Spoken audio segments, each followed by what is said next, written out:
बड़ाओ किताब मुफेदा मौसुम्ब जगत हितकारनी या तसनीफ सा अनोपदास मूत वतन मुलक मारवाड़ यह जगत हितकारनी जिसको श्री अनोपदास प्रिंटिंग प्रेस छावनी अरमपुरा में छाप के प्रसिद्ध किया, जिसकी तारीख 17 अप्रैल सन 1909 या वैसाख बुधि बारस संवत 1965। जय परमेश्वर, जय परमेश्वर, परमात्मा ने नम। श्री जगत हितकारनी इलतमाश यह किताब मैंने फायदा आम के वास्ते व मेहनत तमाम और बहुत से रुपया खर्च करके तैयार की है।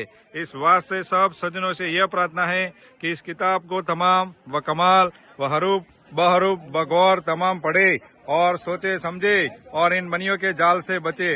परमात्मा ने नम। हजार हजार शुक्र उस ज्योति स्वरूप, इस ज्योति स्वरूप निरंजन निराकार का है कि जिसने जमीन व आसमान को बनाया और तमाम सृष्टि को पैदा किया, परंतु उसकी कारीगरी का भेद किसी पर जाहिर नहीं हुआ कि क्या भेद है। फिर मेरी जुबान से ईश्वर परमात्मा की तारीफ अदा नहीं हो सकती। और दूसरा मजमून बतौर समुद्र के है, सो कलम से लिखा जाता कि जो जो करतब मैंने इन सौदागर महाजनान के देखे वो अजब तरह के नजर आए, जिससे मुझ गरीब साध अनोपदास को तमाम जहान के हिंदू मुसलमान और साध संत और पंडित फकीर और मुल्कों के राजा महाराजा और सातों आठों और सब वलायतों के बादशाह और दीगर अंग्रेज वगैरह की खिदमत में हाथ जोड़कर अर्ज करना लाजिम आया कि जिसको जादू चाला और राक्षस विद्या और काफिर विद्या और इंद्रजाल कहते हैं, वही किस्म का पाप है कि जिस तरह से रावण ने चलाया था और मेह और मौत को अपने कब्जे में कर ली थी,